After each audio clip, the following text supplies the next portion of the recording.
everyone. We're Maren and Angela, and this is Homeschool Unrefined. We created this podcast to change the conversation about homeschool. This is a place where we encourage each other to do less, be ourselves, embrace natural learning, and keep homeschool simple, real, and fun. We live 2 miles from each other in Minnesota, and we've been friends for over 20 years. Our kids are between the ages of 9 and 15, and we've been homeschooling a combined total of 19 years. We are an inclusive and non-sectarian podcast and community. We believe Black Lives Matter and affirm LGBTQ+ families. While this podcast is not focused on these topics, these beliefs inform our work and are woven into everything we do. We hope this is a place where we can all learn and grow together. This is episode 149, You've Got This, What We Don't Do. And we will get to that in just a minute. But first, I wanted to say hello to Angela. Hi, Angela. Hi. How are you doing? Great. Good. How are you? Good. I have a question for you from the Facebook squad group, especially for our patrons. But I'm going to share a question with you today, and that is, this is coming from my own personal experience and need right now. How are you making birthdays special during the pandemic? Yeah, this is a great question. Can I say I don't know? I know. I'm asking because, we are heading into major birthday season here. 4 kids. We had them. We didn't plan this, but we had them within 2 months of each other. And then that includes, and then all of our other holidays that we celebrate in there too, including Thanksgiving, Christmas, New Year's, and all that kind of stuff. So we are really having to rev up our celebration skills here. Yeah. Need some help. And my kids are all, I have one with a birthday in December, one with a birthday in January, and then I have one with a birthday in March, and she had her birthday a week into the pandemic. That's right. A week into the shutdown. And so all of the exciting, fun birthday ideas had not developed yet. And so I was people are really getting creative about it. I know. I was like, sorry, we can't do anything. Here's an extra present that you wanted that I wasn't going to buy, but now I will because I feel guilty. Yeah. That's what I did. That's what I did then. And she was happy with that. Nothing wrong with that. That might be a thing to do, actually. That is one idea. That's a solid idea. More presents. Yeah. And then I was just telling you, it's hard because we live in Minnesota and the seasons are changing. And so Agreed. Right now there's no snow. We had snow, but it melted. So there's no snow, but it's getting cold. And so for our kids who have birthdays within the next couple of weeks, which is both of us, you have 3 that are happening in the next 3 weeks. I have 1. Yes. I feel like planning some sort of outdoor fun activity with friends is really tricky because we can't count on going sledding or skating or skiing or anything like that. Yeah. And so it's just cold. So none of the benefits of winter. Right. Just the one tough thing about it. And it gets dark at 5:00. So I know. That's what's so tricky. This is a really tricky season for us. I don't know.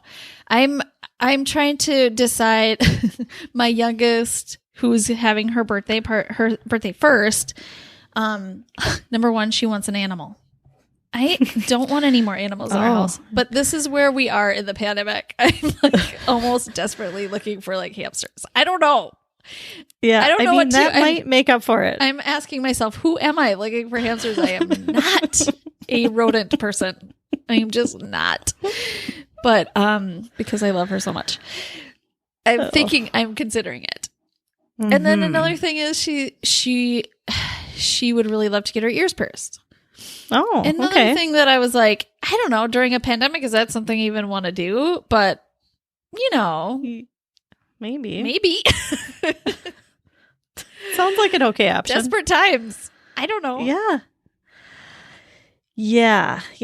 I mean, I feel like coming up with a gift idea or something is doable. Coming up with something fun to do or how to celebrate is hard because, we're stuck at home. And also all the things that we can do for kind of fun, which is just like get takeout, see friends outside for a little bit, go for a walk with friends, go for ice cream, go to a coffee shop, those kinds of things. We're doing those anyway to like break up our regular week. To make it through the week. Those are just like our normal things now. Yeah. So I'm having a hard time like thinking, how can I up this and make this even more special? Yeah. I know. I know there are more creative people out there than you and I thinking of great ideas. We could always do, I mean, you have that fire pit. Yeah, we have a fire pit that put that in your front yard and have people come over for like s'mores. Yeah. Or something. Would people, I mean, even if it's just 10 minutes, if it's like super cold out, just come over and have s'mores or something. I think that's a good idea. That could be fun. It could be like an open house type of thing. Yeah. I know. Yeah, or like come over for like you could hand them a gift bag of good point. I don't know. Good point. Goodies. Oh, that's a great idea. And they idea. could just say hi to your kid and yeah. And then it's also kind of tricky as homeschool parents, and maybe this is just me, not other homeschool parents, but we don't have a huge community. We aren't part of a co-op or weren't before the pandemic. Yeah. So it's not like we have like this, party of people coming that we could even invite over. Well, it wouldn't have to be as exciting people. It could be just like your family. True. So true. Just like all the people your kid knows. Yeah. Good point. She'd probably And then you could like FaceTime the people who can't be there. True. Okay. And then the other thing, we've done on just a few occasions during the pandemic is we've had like a virtual sleepover where, I let our kids like stay up late on FaceTime with friends and they'll like watch a movie together or something. Yeah. Have a Netflix party or something like that. And so that's like, it feels really special right now. And so that's maybe a good idea. That's something, that could happen. That's a really good idea. Yeah. The problem I'm running into is I'm asking my kids and they can't, I'm like, what would make this special? Yeah, I know. And they're not coming up with anything. They're like, I don't know. Yeah, it's you don't know necessarily. It's a hard. I mean, we've never done this. Yeah. So tough. It'll be okay. Yes. It'll be okay. So true. All right. Well, if you are interested in joining Patreon and joining our Facebook squad group, you can go to patreon.com/homeschoolunrefined. You'll get the squad group and also some extra episodes each month, and that is just for $5 a month. Mm-hmm. Also today, we wanted to let you know that we are changing up our newsletter a little bit. We're trying some things out. Our newsletter is getting smaller, and we are highlighting the most important things, and they're just a few things. Mm. So we think you're really going to like it. We have developed a free screen time conversation guide to kind of go with our episode from a couple weeks ago about screen time conversations. That's going to be coming out in a couple weeks. So if you sign up for our newsletter right now, if you're not already signed up, you should do that because then everybody who has signed up will get that free guide. Yeah. All right, let's move on to our episode topic, what we don't do. And we've talked about this several times. This is kind of a theme it's throughout, kind of our whole podcast. Yeah, it's one of our things. If you've been around a while, you've heard us talk about it before. And actually, I went through to find out like what were the episodes when we talked about this before. It was actually a really long time ago. Episode 23. Wow. And episode 50 was a What We Don't Do holiday edition. And I think that was 2017. Wow. I think. So I think it maybe has been 3 years since we've actually talked about it in a full episode. For a full episode. We do talk about it every once in a while. I know we often ask our guests what they don't do. And that's usually saved for patrons, in our special extended interviews. So maybe you haven't heard us talk about what we don't do, but we really want to normalize this conversation for several reasons, because nobody does it all. Mm-hmm. And if oftentimes on Instagram or any kind of social media, it can often look like people are doing it all. Yeah. I mean, and as a homeschool parent, especially, I mean, I've been accused of that too. Like from people who don't know me very well, they'll be like, how do you do it? Like, how do you homeschool and be a parent and, you know, host a podcast or whatever the other things that you are doing? I could never do that. And so I think people can tend to think of homeschool parents as like, as doing it all. And we are not doing it all. Exactly. Yeah. And we also we talk about this a lot. We really want to make sure that you are also enjoying this homeschool experience. It's not just for your kids. It's not for their benefit only. It's for you too. And so for you to be able to feel like you can take things off your plate, may just free up that, enjoyment for you. Right. You're not going to be able to sustain what you're doing. You're not going to be able to do this for the long haul if you're not enjoying it. And in order to enjoy it, you really cannot do it all. And so, you know, I think, unfortunately, we see a lot of what people are doing, especially in the homeschool world. You know, people are sharing all the time, like, I'm doing this curriculum, or I tried this plan, or I got this whiteboard, or, you know, I'm watching this YouTube channel or whatever. And I think those are great for ideas, but I think it can lead us to believe that everybody is doing all the amazing things. And I think it's hard to share like what you're not doing and like what you're leaving out. Yes. Yeah. You know, and so we want to do that. Yeah, it feels vulnerable. And it feels like, do people really want to know this? Like, you know, it's much more fun to share like, hey, look at this pretty book I'm reading. Than like, just so you know, I haven't washed my floor in 2 months or whatever. So we think it's really important to normalize, vocalize, say, like, these are the things we're not doing so that we are freed up to do all these other things that we enjoy. Right. And this is a chance for us to, you know, flex that muscle of open-mindedness and being, you know, not judging others, because one person might say, I haven't cleaned my floor for 2 months. And another person might be like, you haven't cleaned your floor for 2 months. And that is okay. It's okay to not clean your floor for 2 months. And it's okay to feel like you could never do that. Because we all have something that we need to drop. And we all have something that it's a non-negotiable. I can't drop this. And they could be the opposites. Yeah, you and I have probably opposites in some things too. So we have opposites. We do. And it's okay. Yeah. Just because like I'm going to share some things I don't do, and so is Maren. We are not sharing those so that you also feel like you shouldn't be doing them.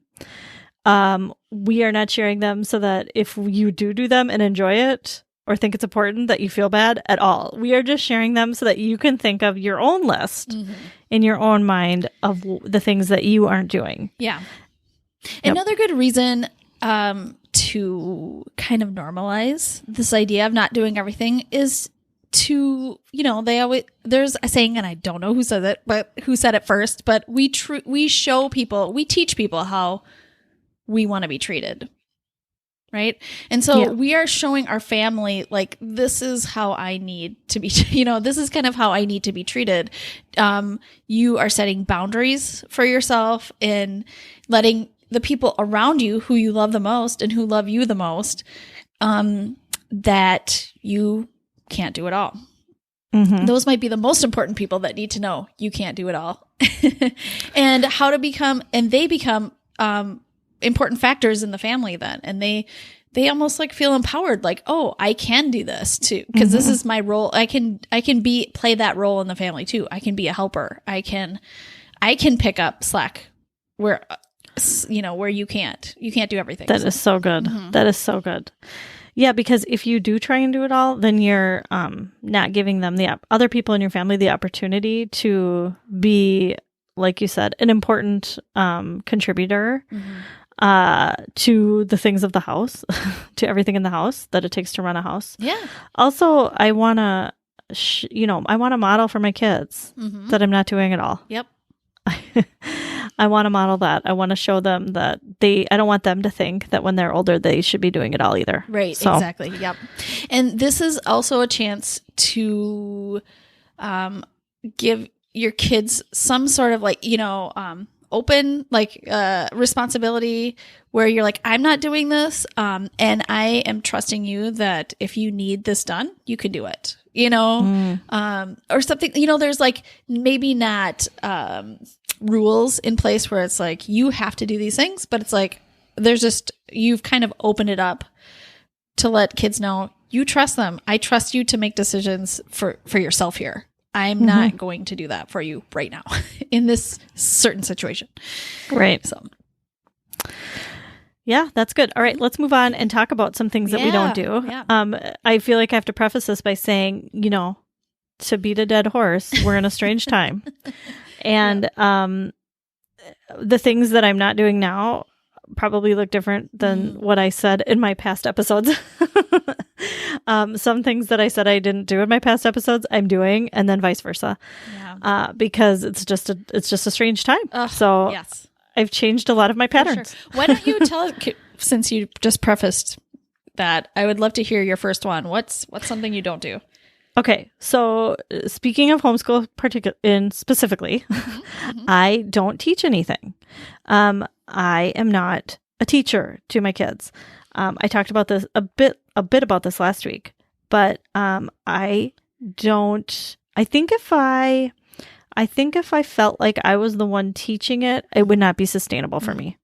That seems like such an energy suck.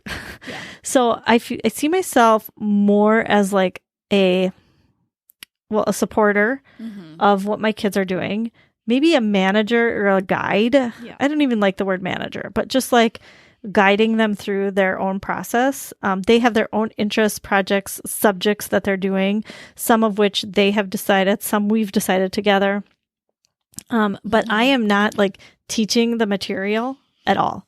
Thankfully, we live in a day and age when, we don't have to. There are so many resources out there, so many resources.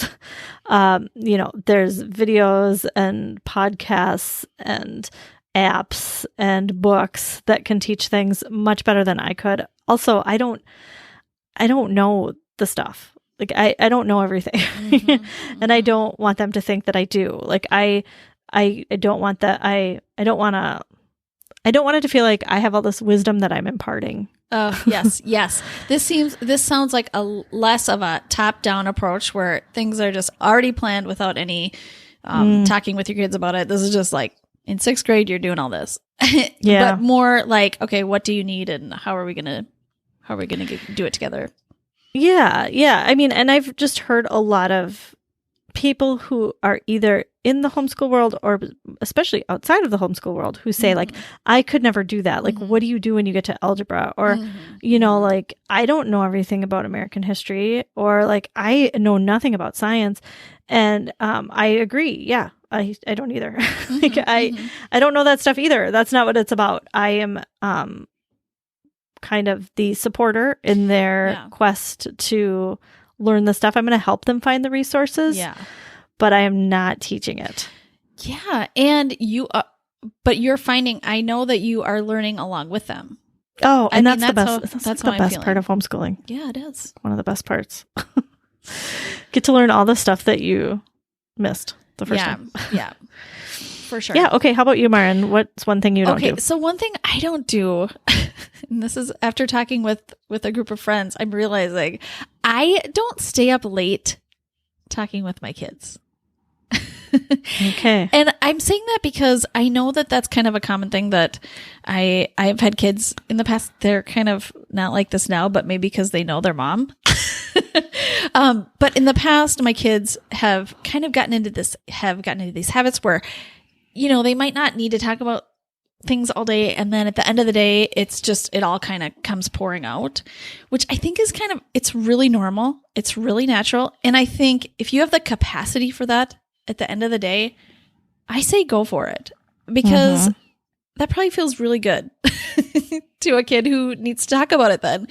For me, I'm not even kidding you. It's barely even a choice. I mean, my body kind of starts shutting down at a certain time. And it's really hard for me to mentally and emotionally stay responsive and loving at that time of day. I always tell my family, I'm not a night person. I'm also not a morning person.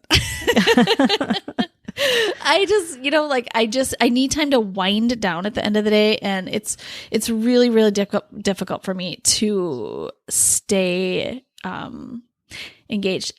But I have to tell you, like, when I am engaged, I am like 100% engaged, I really am. And I think that's probably why at the end of the day, I check out, because I'm so checked in, much of the day. Yeah. I mean, I think you're giving people permission to do maybe what they really want to do. Mm-hmm. I don't also feel like I am able to be that attentive at night either, but I do force myself because I know, I feel like, well, my kids are getting older. This is when they want to talk. Right. I need to be available, stuff like that. But really, my body is not, doesn't do well in that situation either. Yeah. And so I think what you're doing is probably just holding a boundary and being available at other times. Yeah, for sure. And I really do it gently and nicely. Oh, I know. I'm sure. I'm sure you do. I really try to let my kids know I want to hear from you. I love you. I care so much about how you're feeling. I can't talk about it right now. I really want to, whatever it is. Sometimes, I mean, in an emergency situation, I can do it if it's something, Yeah. But if it's a nightly thing, and that has happened in our house before with kids, that I've just kind of, I've allowed kids to lay down in our bedroom. Like, we've pulled mattresses into our bedroom before. So a child who is having a hard time at night can just lay by me or something, or something like that. Like, I'm actually better with that because at least, I can get sleep. Like, sleep is really, really important to me. Yeah. So then they know I care, they know I'm around. So we just have to find other times to talk about those hard things. Sometimes. Yeah, I think this is great. I think it's great. I'm proud of you. This also goes for my husband. Sometimes at when I'm like almost falling asleep, he this is sometimes when his mind starts turning up, and he's like, "Yeah, what do you think we should do about this, hard situation?" And I'm like, I have no idea. I can't even speak words about that right now. No thoughts, zero right now. So that's awesome. Yeah. Anyway. Okay, how about you? What's another thing you don't do? Okay, so I don't. This is how I'm phrasing it. I don't worry about cleaning my house. This is kind of new for me. It's been a gradual new thing for me. I'm not sure if it's because my kids are getting older. I think that has helped. I grew up in a house where our house was cleaned once a week. Okay, it was a big deal for my mom. And cleaned surfaces by the family. No, we had a cleaning lady. You did. But also, I remember cleaning a lot. Yeah. So I know she didn't come in the summer because my mom was a teacher. So I know we cleaned a lot then. But then what happened was it really became a value for me for a long time that the weekly clean is really important. And so I feel like until maybe a few years ago, I really thought that's what I needed to do.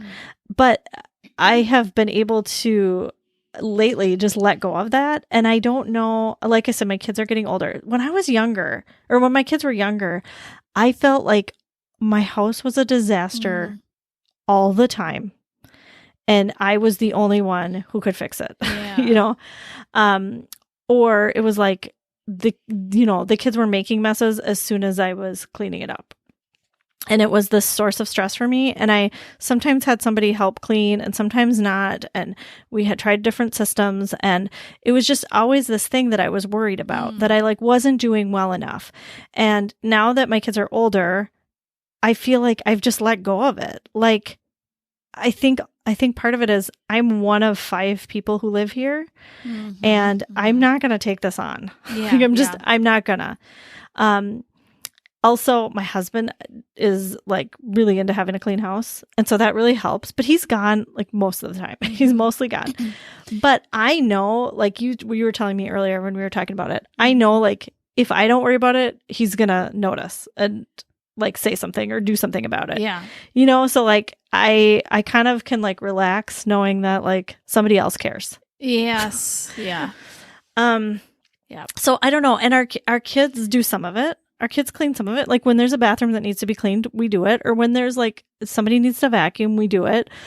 But it's not like this, oh my gosh, I need to clean the house this weekend, which is how I used to feel. Yeah. Wow. So I don't know. That's and freeing. I also, that's so freeing because I don't feel that way. And I think that you're making me think, could I think that way? Could I feel that way? Like, could I even, you know, that like kind of just opens up the chance for me to think that way for a second. I feel like I have to clarify. I'm not really talking about tidying because I think that gets done kind of regularly. Like, hey, everybody come here. We need to clean. We need to tidy up. Sure. And we all take like 5 minutes or whatever. Yeah. And then I feel much better. I'm not really talking about that. I'm talking about like when I was a kid, my mom had pledge and we pledged all the wooden surfaces. Yeah. Oh, yeah. And I think it took me till a while to be like, do I need to do that? Like, do I need to do that? Yeah. I don't think I need to do that. I know. You know, it's funny when Sean and I got married, I used to tell him like when we cleaned out the toilet, you have to pour a bucket of water in so that the water the water actually goes down farther so you can get a good clean in there. I've never heard that. Yeah. And Sean was like, you don't have to do that, Martin. You actually do not have to do that. I've been cleaning toilets my whole life. I've never done that. Is that what your family did? Yeah. Mm-hmm. Okay. And Interesting. like, yes, you do. I still think that way, but I still can't wrap my head around that you wouldn't do that. But we don't do it now because I kind of like you have like let go of being in charge of all that because I can't, you know, I can't bear that load. So I've let go of that, but I still think it's the best way to do it. Yeah. Well, yeah. The other thing that I really think changed my life was we moved houses like 3 years ago. And our old house had this like, it was like kind of this off-white stone tile in like the kitchen dining room area. Yeah. It was not really pretty, but it showed all the dirt. I mean, it showed every speck of dirt. Yeah. And so we felt really gross, like if we didn't clean it, you know? Yeah. And then we moved into our new house and we have like dark wood floors and I don't notice anything. And what I don't notice anything. I don't notice anything. So I'm not bothered by it. Yeah. So it bothers my husband. He'll be like, this floor is gross. And I'm like, really? How do you know? I can't see. So I don't know. It just feels freeing to be. And I think like, that's what I want. I wanted that. I wanted freedom from cleaning. And I feel like I've finally reach that. So yeah, that's interesting. I work hard at when I go through a floor, you know, I walk through a floor with you know, we're kind of like getting leaves in our house right now. Wind, yeah. You know, the wind and leaves are kind of big right out here. And so we have those in our entryway and stuff, and I walk through the entryway and I'm just like, enjoy like you can still enjoy your home with some leaves on the floor. It's going to be okay. It's going to be okay. But I have to tell myself that every time I have a leaf on my floor that has been like there for like 2 days and I have not bent down to pick it up. It's in the kitchen on the floor. It's fine. Bring a little of the outside in. Yeah. Oh, that's such a good attitude. I love it. Okay, how about you? What's another one? Okay, another thing I don't do is I do not plow through work when I need a break. I can't. And I really hope I do the same for my kids. I don't know that I'm as in touch with what they need. Sometimes I think I maybe do plow through work even when they need a break, but I try not to.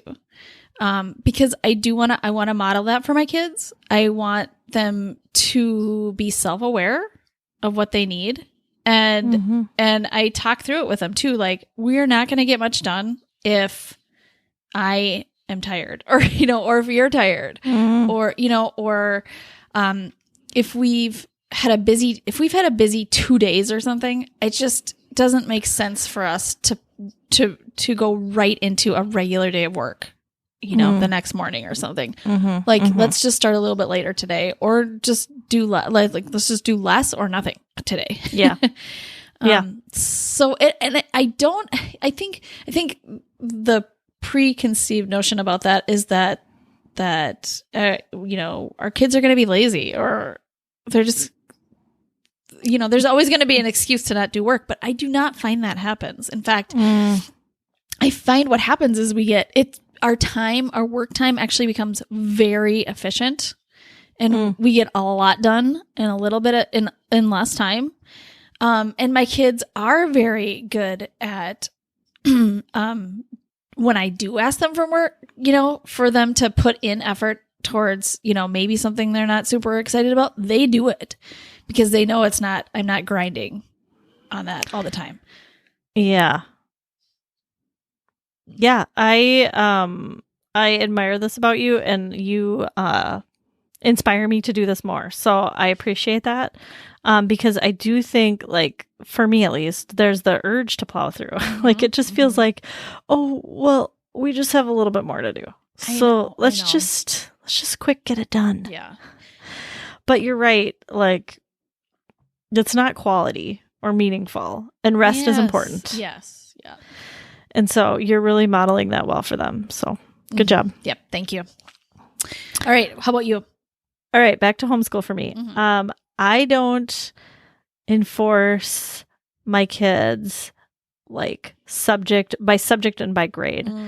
So I don't really keep track of necessarily what grades my kids are in. I mean, I know what grades they're in, but I don't really think about it in terms of what they should be doing. So I'm not thinking we need to do 4th grade math, or I need to do 6th grade science, or this one needs to do 8th grade history. It's not like that for us at all. It's just when they're ready, we do it. Right. So beyond, what I do encourage reading, writing, and math. Those are the things are a little bit non-negotiable for me. How we do them and how much we do them is definitely up for, communicating. And figuring out together. But beyond that, I am not doing any traditional school subjects by grade. And I feel like this is important to say because I see a lot, and I see this on Facebook groups. I'm in a lot of homeschool Facebook groups. And I see people saying does anybody have any ideas for 2nd grade language arts? Or I need something for 6th grade social studies or something like that. I see that a lot. And so I think that this must be the way a lot of people do it. And I think if you do it that way and that works for you, I think you should totally do that. That provides more stress for me. Yeah. Because I worry that we're not doing what we need to do at that particular grade and that particular subject. Right. And so I just if we're ready and we're interested, we do it. Yeah. Yeah. As a family sometimes. And because I know you've done a lot of great, you've read aloud a lot of history and social studies books with your kids. Yeah. All of them. And it creates a really great place for discussion and insight at any age. So it kind of gives you the freedom to do that too. Right. And I found, my kids are getting older. So I have an 11-year-old and a 13-year-old. They're getting older. This is the first year we've really done some more traditional math. Prior to that, I really didn't. We did more exploration of math and games and apps and stuff like that. Right. This is the first year we've really done something more traditional. And I feel like it's appropriate now that they're getting older. Yeah. But I am not thinking I need to do something at this age. I looked at my kids and thought, where are they about? Let's start there. You met them where they were. Yeah. Yeah, I guess. Yeah. Yep. So good. That's awesome. All right. Okay. Great. How about you? What's your last one? Okay. So my last one is I really don't plan much at all for each day because I know our real life beats plans. What do you mean? Well, I mean, I always like to have a few things set. And they fit in throughout our real life day. So they're important things for me, like math, like reading, writing. I mean, there's lots of great core subjects that are important to me. But they can often fit in very nicely in between projects that my kids are doing. It might be baking, cooking. It might be like this morning, it was raking our yard before snow starts falling. And it was important. We needed to get this raking done. It was so important. And I just thought, this is a real life, great homeschool experience for all of us. Yeah. We could all be outside, get some exercise, understand why it's important for us to do this right now. And there's just a million things that made it a really good thing for us to do this morning. And so that kind of took up our morning. But also the three things that I had planned today kind of just got done in between before and after. And quickly before I let everybody do screens this afternoon, like these things happen, like little bits of learning happen, like formal learning happen throughout our day. But then also there's like often large chunks of like real life that happen. So you're saying like the formal learning is happening in smaller chunks in between the bigger life stuff that's happening. Exactly. Like your formal learning is not the majority of your day. Yeah, exactly. It really isn't. That's awesome. It really isn't. I think that's mind blowing. Yeah. You think so? I do. It is to me. It might be. It might be. I guess it is. But to us, it just feels really natural. It feels like good learning is happening, and it's a good thing for us. Yeah, I mean, I feel like it goes along with, I can't remember which episode this was, but it was this season when you were talking about like your formal learning is small chunks. Small chunks. Yeah. So this is, you're fitting your small chunks of stuff in between like bigger projects and that are like also, home. And this is my personality that's coming out here, but we just finished reading, for example, we finished reading Fish in a Tree this week. Read aloud with the whole family. And afterwards, I just spontaneously realized like what a great experience it would be for us to start a sketchbook of impossible things, which is what the main character did in the story. And it just fit in so well with like what was happening this week. I mean, just in our world and, with our family, it said a book about a girl who has dyslexia, and our kids have these learning differences too. And it just like all just culminated at the end after talking about it with our kids.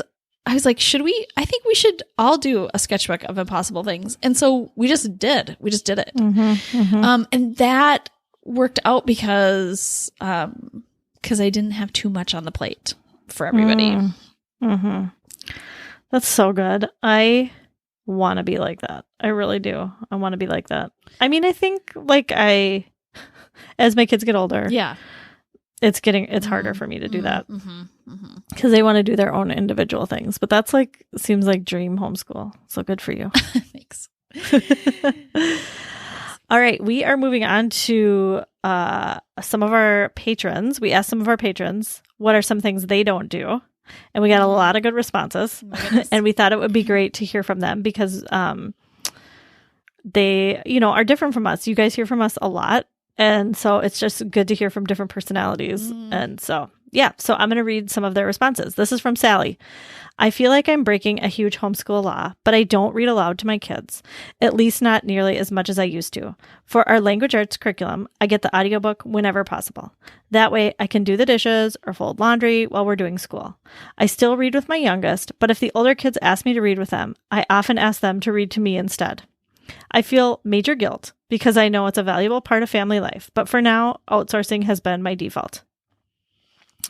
Another thing I don't do, and that I feel zero guilt about, I don't cook turkey on Thanksgiving.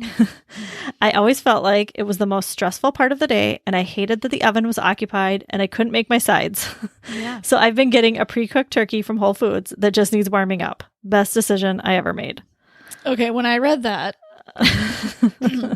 that was mind-blowing. A pre-cooked turkey from Whole Foods. Yeah, I might have to do that this year. Why haven't I thought of that? I might have to do that because we're staying home I'm doing the meal. Stay at home. And also turkey is like, it's not the tastiest part of the meal. And it's a lot of work. It's a lot of work. For, like, not the best part of the meal. So right. So good move, Sally. I love it. And don't feel guilt about your not reading aloud. No. I think you need to take away your major guilt there. We did that while we were traveling too. I didn't do read alouds, and we just did audiobook as a family whenever. It's good to change. Yeah, good to change it up too. It was wonderful. Yeah. In fact, I'm thinking about doing that again. Yeah. So thanks for opening that up for all of us.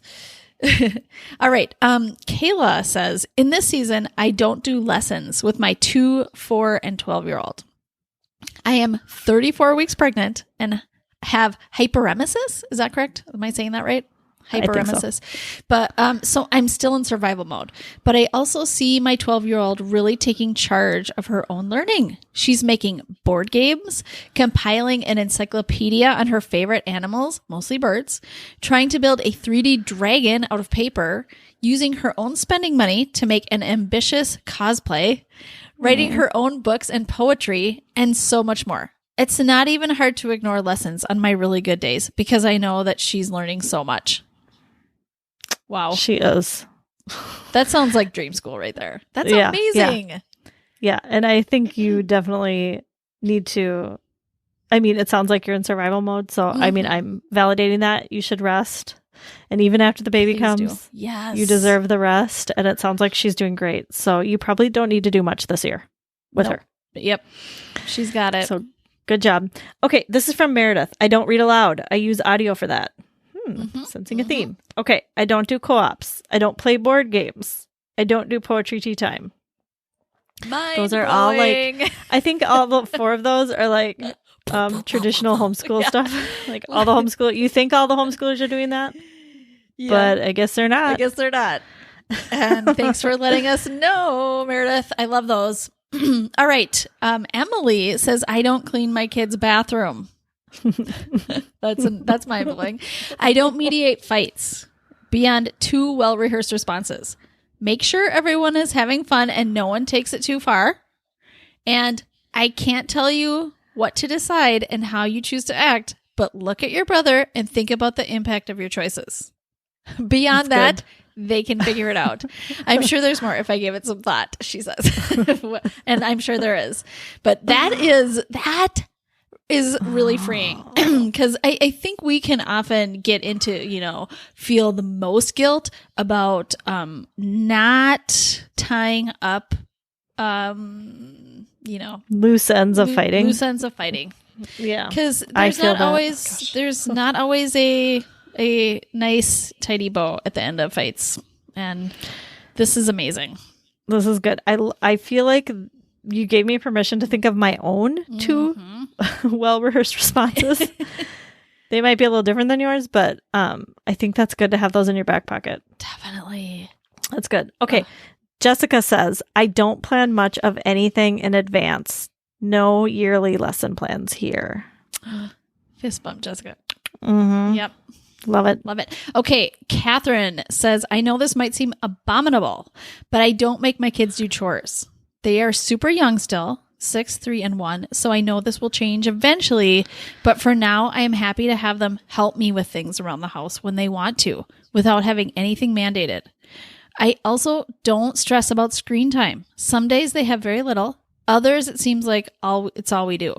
As long as we are all still connecting and my kids are feeling loved and safe in our home, I figure the screen time will sort itself out accordingly.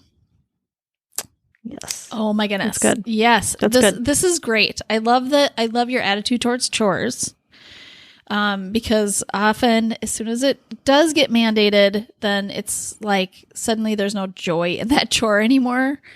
So I love that idea. I have to say, I'm also kind of changing where I am at with chores. We talk a lot about chores kind of on here because we talk about, as a parent, not doing everything for our kids all the time. And so we really talk about that. But recently I have felt like the chores system has been overtaking my life. Like I'm working so hard at managing all the chores.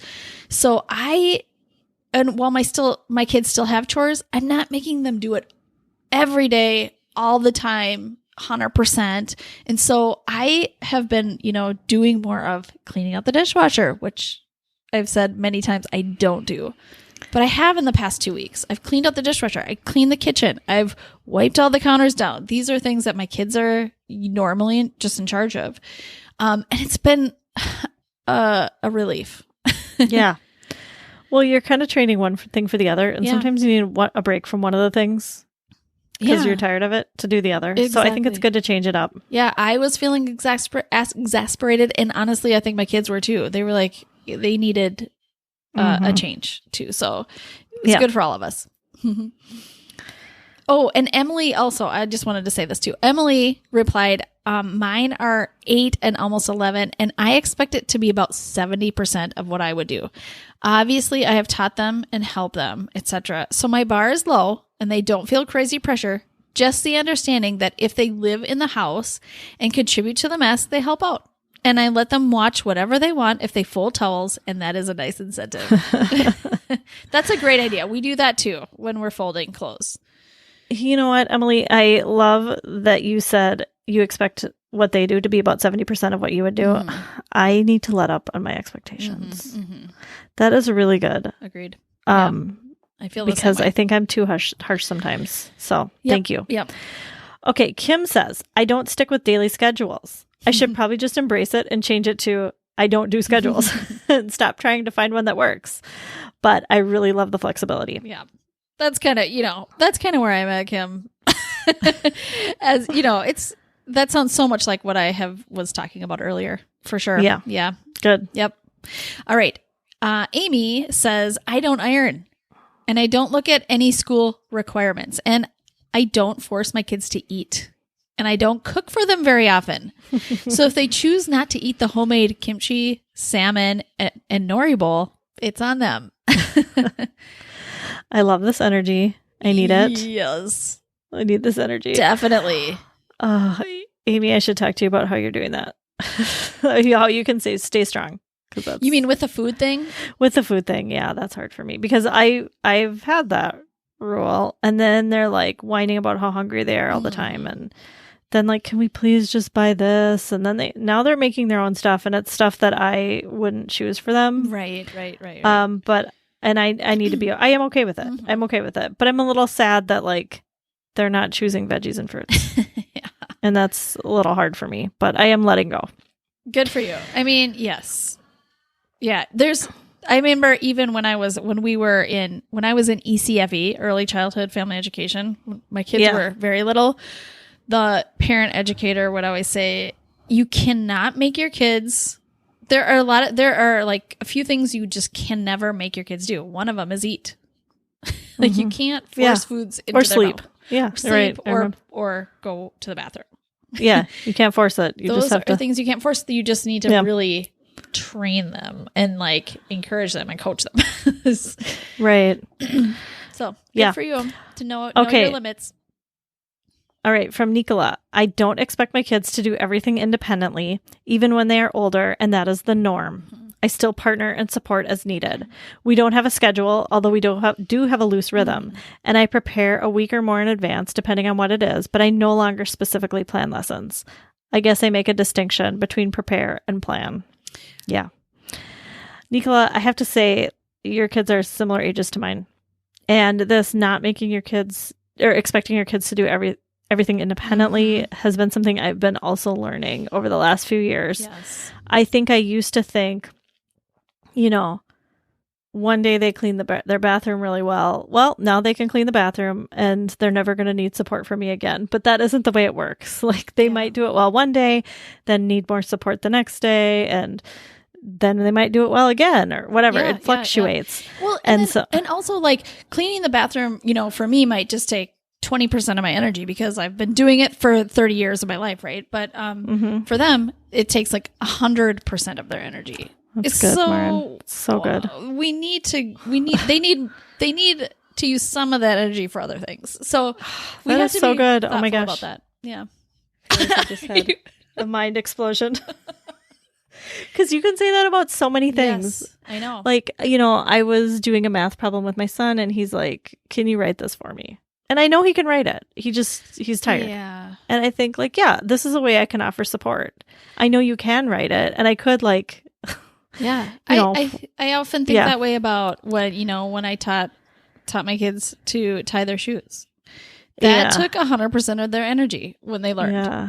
Yeah. That's so good. And so I wasn't going to make them work that hard every time they had to tie a shoe. It's just so much work. It's so good. Yeah. This is so good. Yeah. This is another thing that I feel like I'm deschooling myself on, just like unlearning some of the patterns and things that our culture has taught us.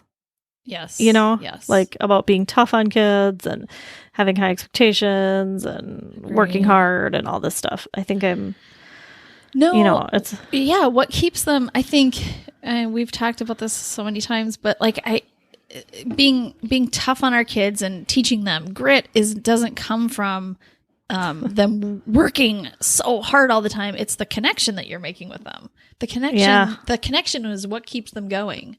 Mm-hmm. So if you can keep your connection, keep the lines of communication and the respect and the trust going, like the hard work and the grit is just like it overflows from that. So that's so good. All right. Thank you everybody for contributing. Those were so good to hear. I hope that you all found this helpful. Yep. Let's move on to our LTWs. Okay. Maren. Yeah. Why don't you start? What are you loving this week? All right. So I'm loving something kind of basic, but you know what? You might love this. It's socks. It's warm socks that I found on Amazon.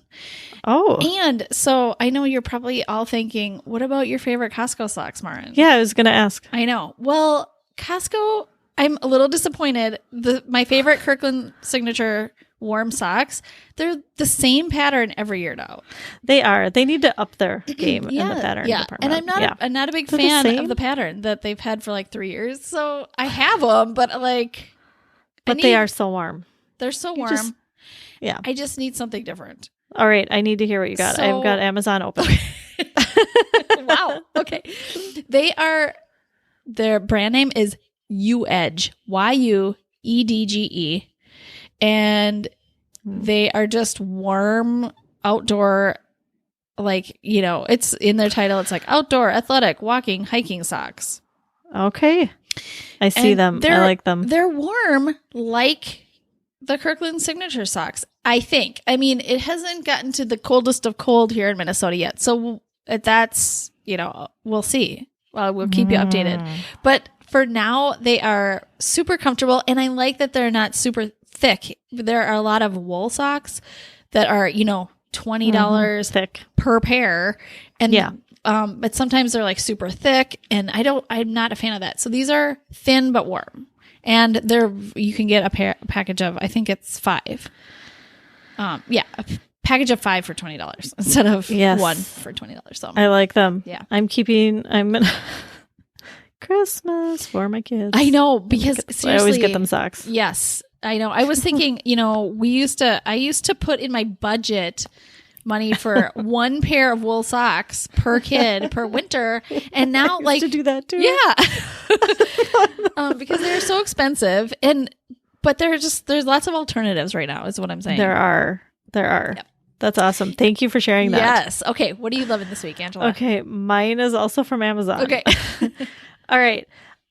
Okay. So we needed a little holiday cheer. I know it is only November, but like a lot of you, I am putting up some decorations because we need something to cheer us up. Yes, now, because 2020. We need it. I know. And this is not me. If you go listen to my What We Don't Do holiday edition, I probably said that I don't decorate or something because this is just so out of character for me. But my kids have always wanted like outdoor holiday lights, and I've tried. Yeah. I've tried to hang them and cannot. And my husband doesn't want to help. And because he's like, no, that's ridiculous. Let's not do that.